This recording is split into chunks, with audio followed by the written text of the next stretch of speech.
आणि आता घेऊयात बातम्यांचा वेगवान आढावा 100 एक्सप्रेसमध्ये। राज्यपाल भगतसिंह कोश्यारी यांनी राज्य सरकारच्या ओबीसी विधेयकावर स्वाक्षरी केली आहे। राज्य सरकारने विधिमंडळात ओबीसी आरक्षणासंदर्भात विधेयक मंजूर केलं होतं। या विधेयकावर आता राज्यपालांनी स्वाक्षरी केल्यामुळे आता तो कायदा झालेला आहे। निवडणुकीचे अधिकार आता राज्य सरकारकडे आले आहेत।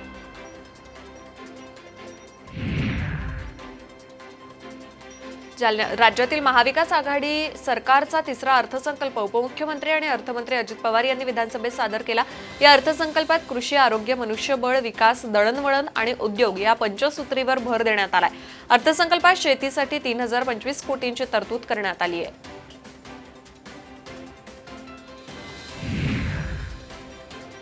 अर्थमंत्री अजित पवारांनी मांडलेला अर्थसंकल्प हा फसवा असल्याचा आरोप विधानसभेचे विरोधी पक्षनेते देवेंद्र फडणवीस यांनी केलाय।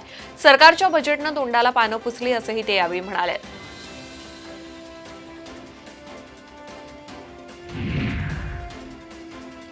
बजेटच्या माध्यमातून राज्य सरकारनं लोकांची घोर निराशा केली आहे। सरकार फक्त घोषणा करण्यात एक्सपर्ट आहे असं केंद्रीय अर्थ राज्यमंत्री भागवत कराड म्हणाले। कालच्या बजेटमध्ये पेट्रोलियमवर कर कमी केलेला नाही, शैक्षणिक औद्योगिक सवलत नाही, शेतकऱ्यांना देखील चांगली मदत दिली नाही असं म्हणत भागवत कराड यांनी राज्याच्या बजेटवर टीका केली आहे।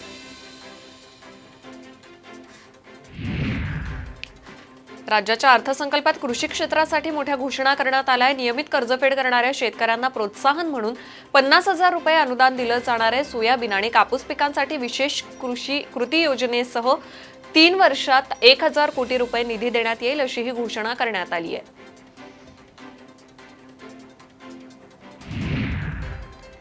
अर्थमंत्री अजित पवारांनी अर्थसंकल्प सादर करताना नैसर्गिक वायूवरील कराविषयी महत्त्वाची घोषणा केली आहे।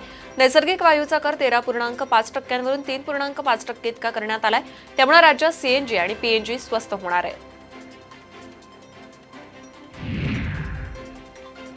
राज्यात रोजगाराच्या 3,30,000 नवीन संधी उपलब्ध करणार असल्याचं अर्थमंत्र्यांनी सांगितलेलं आहे। मुख्यमंत्री रोजगार निर्मिती कार्यक्रमांतर्गत 30,000हून अधिक स्वयंरोजगार प्रकल्पातून सुमारे 1 लाख रोजगार संधी देणार। तर कोविडमुळे विधवा झालेल्या महिलांना स्वयंरोजगार सुरू करण्यासाठी 100% व्याज परताव्याच्या नव्या योजनेची घोषणा करण्यात आली आहे।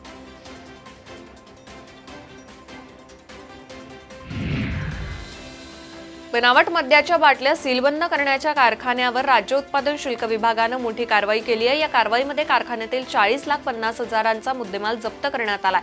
त्यानुसार राज्य उत्पादन शुल्क पथकाने धडक कारवाई करत 3 ऊस बनवणाऱ्या कारखान्यांवर कारवाई केली आहे।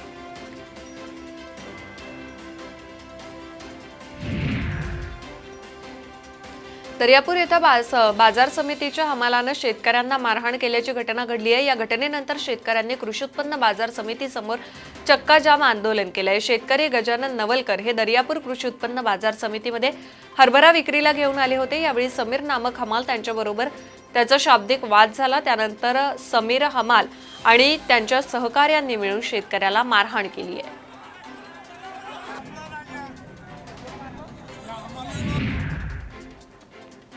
नागपूर जिल्ह्याच्या भिवापूर दुय्यम निबंधक कार्यालयात ओली पार्टी करण्यात आली। तहसील कार्यालयाच्या इमारतीत सुरू असलेल्या दुय्यम निबंधक कार्यालयात अधिकारी आणि कर्मचाऱ्यांनी दारू पार्टी केली आहे। काम संपल्यावर संध्याकाळी 5:30 वाजता सरकारी कार्यालयात ही दारू पार्टी रंगली। नगरपंचायतीच्या माजी उपाध्यक्षांचे पती सुद्धा ओल्या पार्टीत सहभागी असल्याचं समजतंय।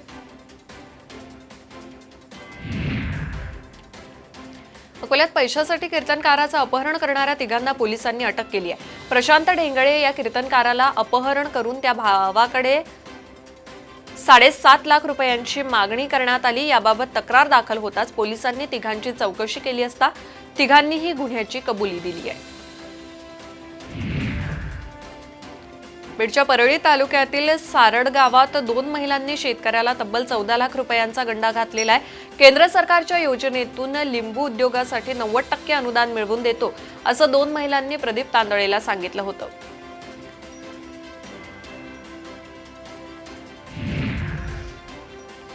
लातूरमध्ये असाध्य रोगातून मुक्तता करण्याचा दावा करणाऱ्या हकानी इस्माईल शेख या भोंदूबाबाला पोलिसांनी अटक केली आहे। करणी, भानामती आणि जादूटोणा करून त्यानं लोकांना गंडवलं होतं। मात्र महाराष्ट्र अंधश्रद्धा निर्मूलन समितीच्या कार्यकर्त्यांनी त्याचा भांडाफोड केला। त्यानंतर पोलिसांनी त्याला अटक केली आहे। यवतमाळच्या आर्णी तालुक्यातल्या बोरगावात 9वीच्या विद्यार्थ्यानं राहत्या घरी गळफास घेऊन आत्महत्या केली आहे. हरभरा काढणीला शेतात आईवडील गेले आणि त्यानंतर रोहितनं आत्महत्या केली आहे. त्याच्या आत्महत्येमागचं कारण अद्याप समजू शकलेलं नाहीये. रोहित पवारला 1 महिन्यापूर्वीच त्याच्या वडिलांनी 6,000 रुपयांचा मोबाईल घेऊन दिला होता. त्यामुळे काही कारणावरून त्यानं आत्महत्या तर नाही केली ना असा संशय आहे.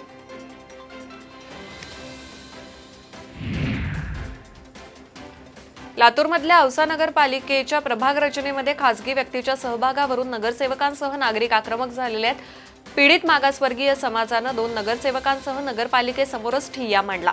एका खासगी संगणक केंद्र चालकाच्या मदतीनं नवी प्रभाग रचना तयार करून मुंबईत निवडणूक आयोगाच्या कार्यालयात सादर केली.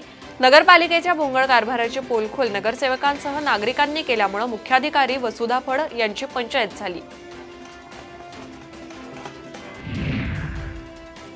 परभणी जिल्ह्यातील पोखर्णी फाटा इथं भारतीय किसान मोर्चाच्या कार्यकर्त्यांनी आणि शेतकऱ्यांनी रास्ता रोको आंदोलन केलंय. शिल्लक ऊस तसंच पीक विमा आणि विजेच्या प्रश्नांबाबत तोडगा निघावा या मागणीसाठी हे आंदोलन करण्यात आलंय. रास्ता रोकोमुळे तब्बल 3 तास वाहतूक खोळंबली होती.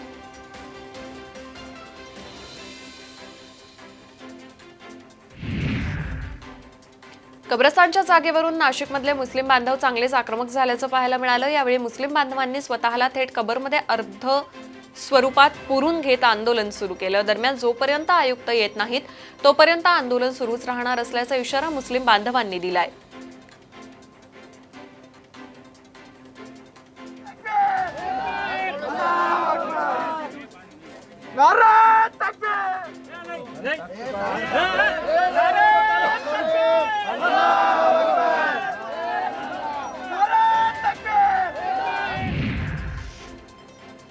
अक्कलकोट गाणगापूर रस्त्यावर कारचा भीषण अपघात झालेला आहे. अपघातात 4 महिला आणि 1 चालक अशा एकूण 5 जणांचा जागीच मृत्यू झालाय.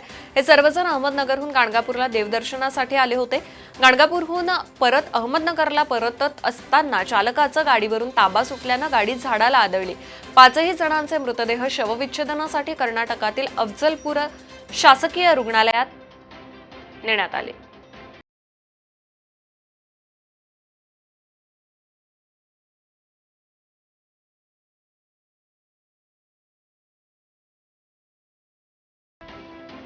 घाटंजीमध्ये भर दिवसा एका रानडुकरानं शेतमजुरावर हल्ला केल्याची घटना घडलेली आहे. घाटंजी तालुक्यातील अमडी इथल्या शेत शिवारात मधुकर बावणे या शेतमजुरावर रानडुकरानं हल्ला केला.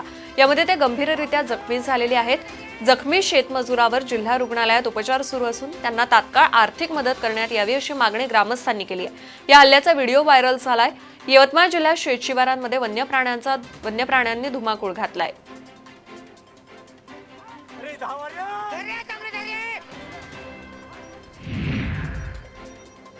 उत्तर काश्मीरच्या बांदीपोरा सेक्टरमधल्या गुरेज भागात सैन्य दलाचं एक हेलिकॉप्टर कोसळलंय. अपघात स्थळावर बचाव पथक पोहोचलं असून रेस्क्यू ऑपरेशनला सुरुवात झाली आहे. या अपघातात हेलिकॉप्टरच्या पायलटचा मृत्यू झाला असून को पायलट गंभीर जखमी असल्याचं कळतंय.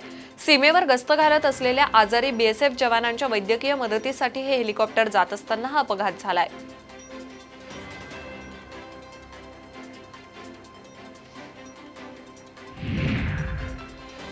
परिवहन मंत्री अनिल परब यांच्या 10 मार्चच्या अल्टिमेटम नंतर परभणी आगारात 72 कर्मचारी सेवेत परतलेले आहेत. जिल्ह्यात आतापर्यंत एकूण 426 कर्मचारी सेवेत रुजू झालेत, तर दुसरीकडे मात्र 1329 कर्मचारी अजूनही आंदोलनावर ठाम आहेत. त्यामुळे आजही परभणी जिल्ह्यातील एसटी सेवा पूर्ण क्षमतेनं सुरू झालेली नाहीये.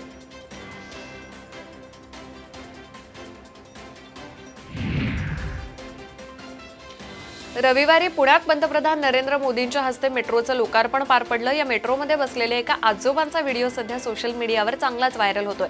या व्हिडिओमधील आजोबांच्या स्वॅगनं अनेकांचं लक्ष वेधलंय. पुण्यात पहिल्यांदाच मेट्रोतून प्रवास करणाऱ्यांच्या प्रतिक्रियाही घेण्यात आल्या. सर्वांनी अर्थातच आनंद आणि समाधान व्यक्त केलंय. मात्र या आजोबांनी मेट्रोत बसून कसं वाटतंय या प्रश्नाला जे उत्तर दिलंय त्यामुळे त्यांचा हा व्हिडिओ चांगलाच चर्चेत आहे. या मेट्रो मध्ये प्रवास करून कसा वाटतं सर तुम्हाला? आत्ताच बसलोय. या मेट्रो मध्ये प्रवास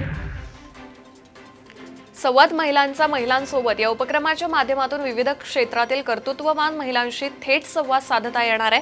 या कार्यक्रमामध्ये महिला बालविकास मंत्री यशोमती ठाकूर, रेणू गावस्कर, मधुरा बाचल यांच्यासह अनेक मान्यवर ऑनलाईन पद्धतीने उपस्थित राहणार आहेत.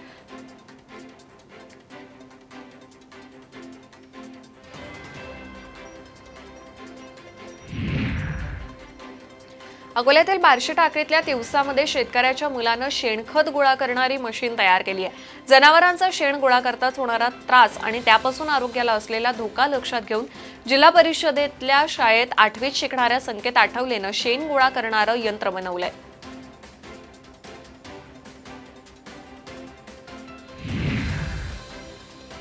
पेटीएम पेमेंट्स बँकेला नवीन ग्राहक जोडता येणार नाहीयेत. अधिकृत निवेदन जारी करून आरबीआयनं हे निर्देश काढलेले आहेत. बँकिंग नियमन कायदा 1949च्या कलम 35A अंतर्गत पेटीएम पेमेंट्स बँकेला नवी खाती उघडण्यास मज्जाव करण्यात आलेला आहे. याशिवाय बँकेच्या माहिती तंत्रज्ञान यंत्रणेचं त्रयस्थ ऑडिटर मार्फत ऑडिट करण्याचे आदेशही आरबीआयनं पेटीएम बँकेला दिले आहे. या ऑडिट रिपोर्टनंतर पेटीएम पेमेंट्स बँकेला रिझर्व्ह बँकेकडून नवी खाती उघडण्यासाठी नव्यानं परवानगी घ्यावी लागणार आहे.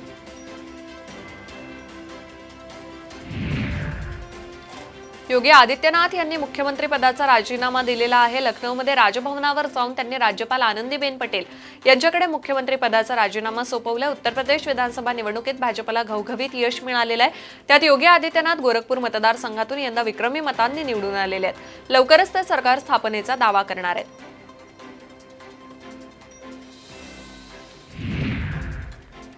आम आदमी पार्टीनं पंजाब विधानसभा निवडणुकीमध्ये घवघवीत यश मिळवलेलं आहे. त्यांनी पंजाबमध्ये एकहाती सत्ता स्थापन केली आहे. आम आदमी पार्टीनं मुख्यमंत्री पदाचे उमेदवार भगवंत मान यांची सभागृह नेतेपदी नियुक्ती केली आहे. भगवंत मान 16 मार्चला शपथ घेणार आहेत. त्यापूर्वी 13 मार्चला केजरीवाल मोठा रोड शो करणार आहेत.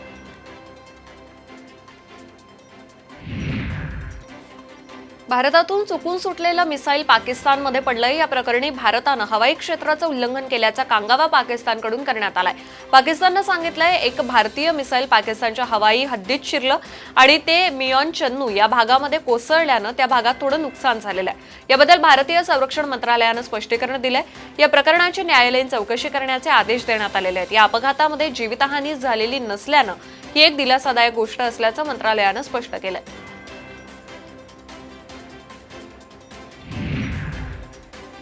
चीनमध्ये नव्या कोरोना विषाणूचा उद्रेक झालेला आहे. त्यामुळे चीनमधील 90 लाख लोकसंख्या असलेल्या चांगचुंग शहरात लॉकडाऊन लागू करण्यात आलाय. नव्या विषाणूचा प्रसार पाहता लॉकडाऊन लावण्याचा निर्णय घेण्यात आलेला आहे. चीनच्या वुहान शहरात 2019 मध्ये कोरोना विषाणूचा पहिला रुग्ण सापडला होता आणि त्यानंतर संपूर्ण जगभर कोरोना पसरला होता.